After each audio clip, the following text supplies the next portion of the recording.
Relationship, who initiated the breakup? She did. Why do you feel like she ended it? Because she wanted to live her life and wanted to experience the college lifestyle. How do you think that's turning out for her? There's a reason that she was in my bed this morning. So she came back for more. You know what they say, she's broke, I'm up. And she saw that. Yo, what is going on, guys? It is Taylor the Fiend back again, and today we are taking a look at women destroying their marriages through TikTok. Don't forget to leave your thoughts and your comments. Make sure you subscribe if you are new here, and let's just jump right into it. This is what I'm willing to do, Laney. This is my wife, Laney. This is Eric. I love my wife. I want to be with my wife for life. There's nothing more in the world that I want than my wife. And I have moved my shit to Florida because you told me to. Now, I'm telling you, you're telling me I keep leaving you and I'm not helping you fight for your kids. This is what I'm going to tell you right here on camera on video for you. I am willing to drive to Florida today, move everything back and pay all the thousands of dollars. You told me the truth about everything there is to know about you and the wrongs you've caused me. I've done the same. And yet here we are today. You tell me you've never cheated on me again, right? Nope. And so today, you won't let me look in your phone. For what reason? Why? Because it's not your business. Right. It's not my business what's in her phone. We're married. We're actively together. His mistake was giving her a second chance after she cheated on him the first time. You can have my phone anytime you want. You used to say I can have your phone anytime I want. That's what you used to say all the time. Now, all of a sudden, I showed up to her house unexpectedly, and I can't look in her phone today. No. Why, honey? Because you're In the rest of the world, what would you think it was? You're nuts. I'm nuts. I know. You really are. Because you don't want me to see that phone, I'm nuts. So anyway, this is what I'm willing to do. She's clearly cheating, and that marriage is absolutely cooked. That dude needs to just cut his losses and go. What's the reason you and your ex broke up? I posted a stupid thing on my Snapchat and he got mad. Because of Snap, you guys broke up? Yeah. You were silent with her? Who Yeah. broke up with who? He broke up with me. Just for a Snap? Yeah. Like, how stupid was it? Was it provocative? I made a joke that I had hoes. Come on, man. He told me he's not feeling it. Making a post like that is humiliating for a guy. No wonder he wanted to end things with her. You got divorced. I did. Why'd you get divorced? Okay, so this is the one thing I don't talk about a lot, and here's why. I have a daughter, she's 9, and my parents divorced when I was little. They didn't like each other at all, and that was really hurtful and hard for me as a kid, and probably my siblings. And so, yeah, was it the perfect marriage? No, they never are. Just grew apart. Sure, we'll go with that. You had different ideas. We got married very quickly. We didn't know each other well, to be honest. Instead of answering the question, she mentioned childhood trauma just to get out of answering it. We didn't know each other well, and the compatibility was lacking, and we gave it 10 years. We gave it 10 years, and I really And did had a try. beautiful daughter. Yeah, and we had a beautiful daughter. Her dad is a great father. He's a great father. He'll always be an amazing father to her, and that's all she should ever know. So she should never have to hear anything about her father from me. I love that. It's obvious she's hiding the real reason why she got divorced because she knows that it is her fault. Most women might not even realize that they're pushing their man away until it's too late, until he's gone. Here's how you notice. It's not always cheating that drives men out. It's disrespect, constant negativity, emasculinizing him, belittling him, and making him feel like no matter what he does, it's never enough. When men feel drained instead of inspired, they don't explode. They retreat. They stop opening up. They stop putting in effort. They stop fighting for the relationship. And then the women play the victim, acting blindsided when he finally leaves. But the truth is, you created an environment where he couldn't thrive. We have seen countless examples of how women have broken men in their own marriages. Where his presence felt like a burden instead of a blessing. And men will not stay where they feel unvalued, unseen, unappreciated. So if your man is pulling away, stop pointing the finger at him and look in the mirror. You might be the reason. Respect him, admire him, build him up instead of tearing him down, because the moment he realizes peace exists without you, he'll never come back. And that's a hard truth most women don't want to hear. It doesn't take much to show appreciation to a man, but even that little bit is just asking too much. A man's going viral on Twitter because he is talking about why he divorced his wife. She was withholding intimacy from him, and they only had been intimate together twice in 2 years. So let's dig into it. I will never again negotiate intimacy in a marriage. It's why I got divorced. Men are miserable because you are withholding intimacy for him until he does what he's told. That is a private hell. If that is done to me, you're out, sweetheart. Too many women out there who give intimacy without conditions. The types of women who weaponize the bedroom like that never actually respected their husbands in the first place. He then asks, will you take care of the kids, the house, the dishes? I do that shit already and don't get laid for doing it. Your intimacy being held at the end of a fishing pole for compliance is only going to make you suffer. So a woman responds saying, your wife may have used it against you abusively, but I can assure you that most women are not withholding for that reason. They have many, many reasons why they want it less. So then Tim responds saying, then talk to him. If it's his attractiveness, get to the gym. If it's an issue with your body, mood, stress, etc., talk and work together instead of quietly suffering. There are ways to get better for both sides. I completely agree. A wife should want to be intimate with her husband, and if that's not So the he then case, that states, is absolutely and I understand a problem. about postpartum things as well. Talk, work on a plan, and work together. You don't want to feel bad, nor does your husband want you to. The attitude of intimacy as currency in my marriage came 4 years after kids. There are many, many marriages where this is happening, several in which my friends are in. So then someone asks, we all agree the best way to punish a man is to intimacy starve him, right? So this brings me to my next point. There was a man that went viral a few years ago because he had made a spreadsheet over the course of about a month and a half to keep track of all the reasons why his wife would tell him no when it came to being intimate together. Imagine being married to a woman who thinks that a Friends rerun is more important than intimacy. I mean, come on now. So let's dig into it a little bit. So some of her reasons were, I'm watching the show, in parentheses, Friends rerun. I feel sweaty and gross. I need a shower. Parentheses, didn't shower until next morning. Another one, or a few times this happened, it was just a non-verbal no.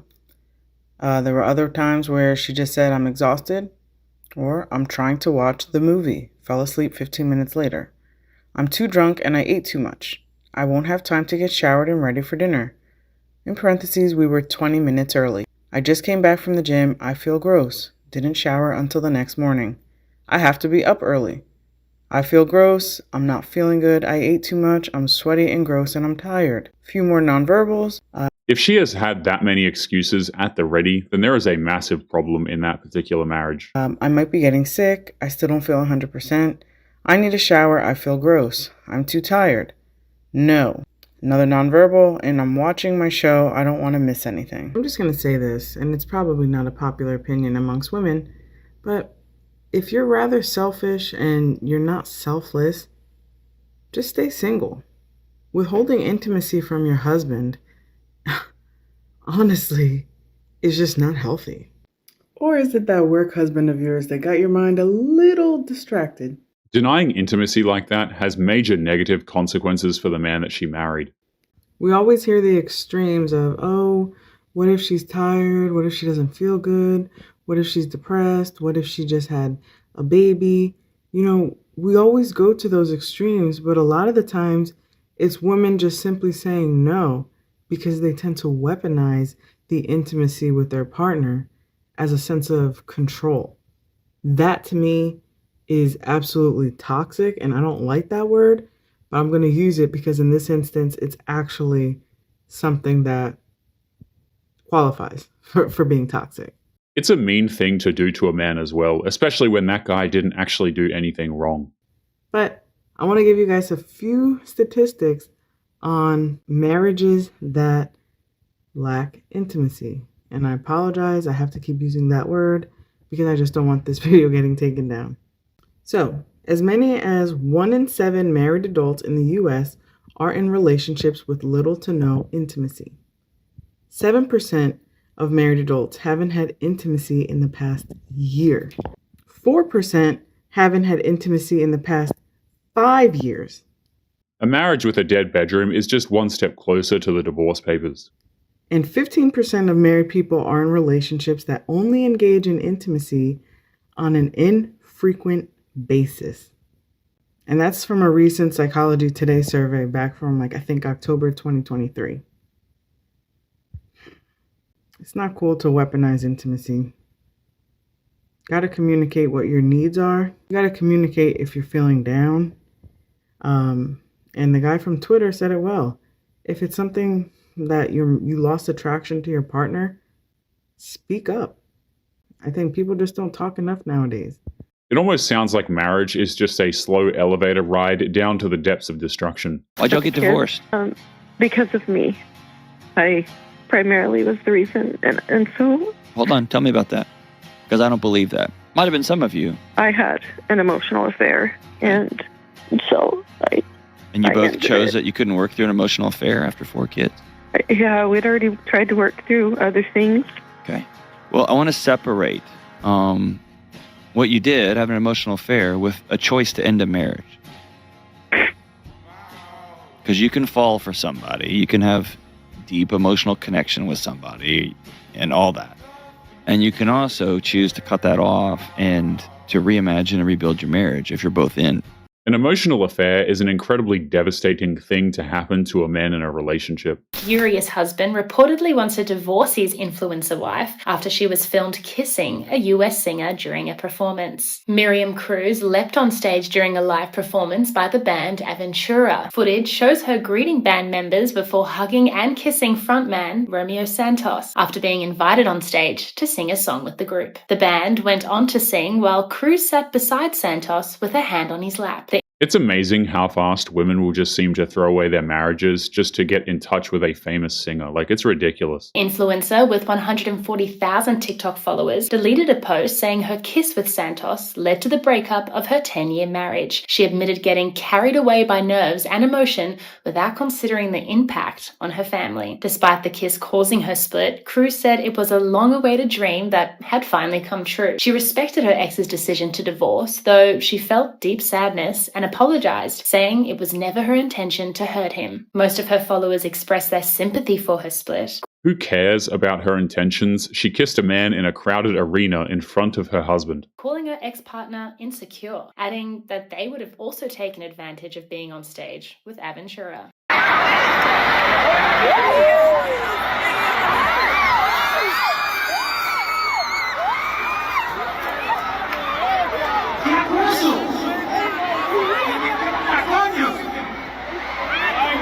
The only way her husband would be insecure would be if he stayed in the marriage with her after she pulled that stunt. Your last breakup, was it your fault or theirs? It was both. We were together from very, very young. I don't know, you just evolve over time as you get older, and it was like more of a thing of like, oh, I want more for myself. And I realized that the person I fell in love with when I was younger just wasn't really who I was anymore. Was it hard to end the relationship? Yeah, it was super hard because he was a great guy, amazing person. I had to mourn the loss of like an 8-year relationship, which was really hard for me. And I spent a lot of time crying, a lot of self-reflection, and a lot of therapy. In other words, she broke up with the guy because she thought that she deserved a better man. Did you ever doubt your decision? I did, at some points, especially when I had family telling me, you should just get back with him and like try to make it work. And I knew for myself that's not what I wanted and what was meant for my life anymore. And so I had to just stay firm on my decision. What was something that you learned about yourself? I learned that I hold on way longer than I should, that it's okay to appreciate what has been and to love what's to come as well. That's a lot of poetic gibberish to say that she's still hoping Chad will commit to her one day. What advice would you give to someone who's still in a relationship just for the convenience or the comfort of it? I think that's what really got me to make that decision, was like really sitting like, is this something that I really, really want? That's a really hard decision to make. And so having a therapist that can help really reflect and dissect every little part of what you're feeling and what you're going through is really monumental. Can I have your name and where you're from? My name is Heather and I'm from New York, but I am Dominican. Stories like this prove that even if you are a good man, a lot of women will still think that you are not good enough anyway. It's really sad. I hate that social media destroys relationships nonsense. No, you destroy your own relationship by using social media apps for infidelity. No one told you to slide in someone's DM and no one told you to respond to the ones you got. You do it to yourselves. It's really not that hard to be respectful and loyal to your partner. Blaming social media is just a not-so-subtle way for some women to just avoid accountability. I don't care what anybody says. Who you follow on social media matters. What's on your FYP matters. What's on your Explorer page matters. It speaks volumes about you and where your headspace is at. I don't know if you guys grew up hearing this saying, but my mom always told me, tell me who your friends are and I'll tell you who you are. Because who you surround yourself with is pretty telling about where your headspace is. Not saying that this is always 100% true, but you guys catch my drift. I also know that the algorithm and the Explorer page will throw in some curveballs, but those are curveballs. You have to pay attention to the consistency of what's on there. It is true. You can tell a lot about someone based on their watch history on YouTube alone, I guess. And this applies to men and women. I don't care what anybody says, it matters. And I'll tell you why. Because what you follow and what you keep up with and the content that you consume on a consistent basis is telling you where you are mentally and what you're in alignment with. And you can't sit here and tell me that it doesn't. Because if I wear pink every day, then your assumption is what? That my favorite color is pink. So if I see men or women following dozens of accounts of other men and women that they don't even personally know or have a relationship with, and they aren't people that are providing content of value, and they're liking their posts or leaving comments, they are fishing for that attention. They are fishing for that interaction. It's not just a follow, it's not just a like, it's not just a fucking comment. Social media attention has warped the minds of far too many women on the internet. I have approximately 400,000 followers across all my platforms combined, and I follow about 700 people combined because it fucking matters. I'm not just gonna follow some dude back because he has a big following or because he's attractive. No, I don't fucking know you. Your content does not align with who I am, and I'm not searching for your validation, nor am I trying to see if I piqued your interest or not, because I think social media can be a very finicky place, and it matters, and people pay attention. Imagine there's a man or a woman who is really interested in you, and they love everything that you talk about, everything that you post, but then they go to your following list and it's constantly growing the people that you're following, and they're seeing you in like girls and guys comments and likes and being thirsty. It instantly makes you unattractive. And if you ask her about that engagement, she will immediately call you insecure for even bringing it up. And it's very telling about you and who you are. I don't care what anybody says. It fucking matters. It is a big deal. So what I'm saying is, if you're in a relationship with somebody or you're talking to somebody who is engaging in these types of behaviors and they're consuming content that does not align with the fact that they're trying to be in a relationship with you, or it does not align with who they actually are, then maybe, just maybe, you should question that relationship, or you have every right to feel the feelings that you're feeling, because it does matter. I'm not going to sit here and consume sports content or conspiracy theories because I'm not into that shit, so you're not going to see that anywhere on my socials. I also don't thirst for men, so you're not going to see that either. And it matters because that'll tell you where my headspace is. So pay attention to people's actions, not their words. Social media has become an eternal validation machine for some of these women. There's no way your wife should have social media. Social media has ruined the brain of women to such a degree that they can no longer be happy ever. Ever. They think they're happy for a second. Then they go on Instagram and see their friend on a yacht. Instantly unhappy. Instantly looking at their man like, why isn't he richer? They will never be happy if you allow them to have social media. What makes it worse is that social media isn't real life. There is actually nothing real about it. If you would like to get early access to videos, weekly lectures, and case study breakdowns of human behavior, make sure you check out the members area link below in the video description. Otherwise, make sure to click on one of these videos on screen now if you enjoyed. Make sure you take care of yourself, and I will see you in the next one. Peace.